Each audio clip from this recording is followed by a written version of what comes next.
Car à vous, mon cher Bob, 911, ça fait plutôt centrale téléphonique. C'est exactement ça, Patrice. Ah bon, vous ne pouvez pas mieux tomber. C'était le numéro des urgences des ambulanciers à New York. C'est peut-être encore le cas, d'ailleurs. Je n'ai pas vérifié. Et l'action se passe donc à New York, à Harlem, dans les années 90. Et on est très très loin du Harlem que vous connaissez maintenant. New York est un quartier un peu bobo, tout à fait calme, sécurisé. Vous pouvez vous balader. C'est presque, voilà, on est dans son jardin. À l'époque, non, c'était vraiment la violence, la drogue, la pauvreté, la misère, le crime, la criminalité partout. Et le héros, le jeune héros de cet ouvrage, qui s'appelle Holy Cross, ouvrage dont je n'ai pas dit, qui est écrit par Shannon Burke, c'est son deuxième bouquin. Le Holy Cross en question, il a décidé de faire des études de médecine et il n'a rien trouvé de mieux que de s'inscrire au 911 donc pour payer ses études. Et au début, quand il arrive là-dedans, il a l'empathie pour les gens, pour ses patients, pour les gens à qui il va porter main forte. Il ne comprend pas très bien la psychologie des ambulanciers, si on peut parler de psychologie encore à ce niveau-là.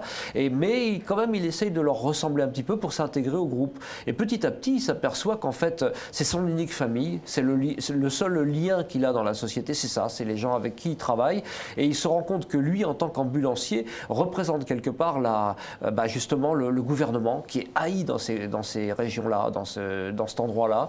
Oui, parce il a affaire à des miséreux, des drogués, des pauvres gens.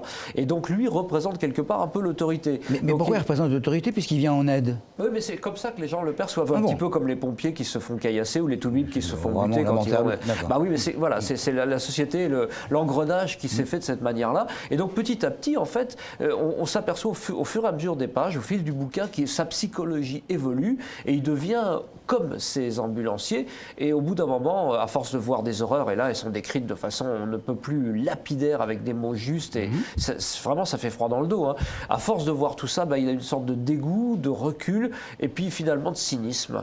Il voit des gens qui crèvent à côté de lui. De toute façon, il va crever à un moment ou à un autre, alors c'est pas tellement grave. Et on voit comment il dérive et comment sa mentalité dégénère. Il perd sa petite amie, il n'a plus d'amis du tout, hormis donc ce milieu du 911. Et c'est vraiment sordide. Et on s'aperçoit qu'au bout d'un moment, l'ambulancier lui-même, il est sur le fil du rasoir. Il peut tomber aussi bien dans l'empathie. Il y a un des ambulanciers d'ailleurs qui aide tout le monde, qui est le bon Dieu sur terre. Et puis un autre qui, par contre, va accélérer un petit peu le décès des dealers, etc. En se disant, de toute façon, ça fera un dealer de moins qui vendra de la drogue à mes enfants. Donc il considère, lui, qu'il est dans le juste chemin.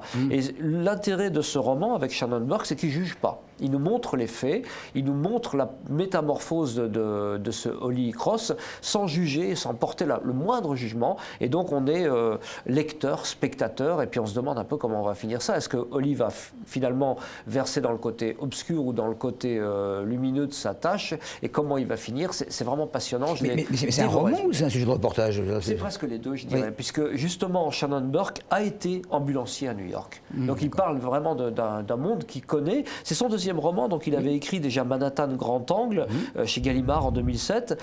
Et pour vous dire à quel point ça plu et ça touche les Américains, c'est une histoire récente, 1990, c'est tout récent, il y a quelques dizaines d'années. Eh bien, les droits d'adaptation cinématographique ont été achetés déjà par la Paramount, et c'est Todd Kessler, ce nom vous dira sûrement quelque chose, qui a écrit Les Sopranos, Damages, etc., qui est en train de faire le scénario, et la mise en scène sera confiée à Darren Aronofsky, qui lui a fait Requiem for a Dream ou Black Swan, enfin voilà. Donc il a vraiment le vent en poupe, tout ça en ayant commencé comme ambulancier. C'est vraiment extrêmement bien écrit, avec un minimum de mots, on va à l'essentiel, ça se dévore, je vous dis. C'est donc 911 de Shannon Burke, et ça vient de sortir. Non, ça sort le mois prochain aux éditions Sonatine. Donc on est un petit peu en avance, comme toujours, sur Télésol. Celui-là, vous allez me le laisser ou vous le rembarquez? Je le garde.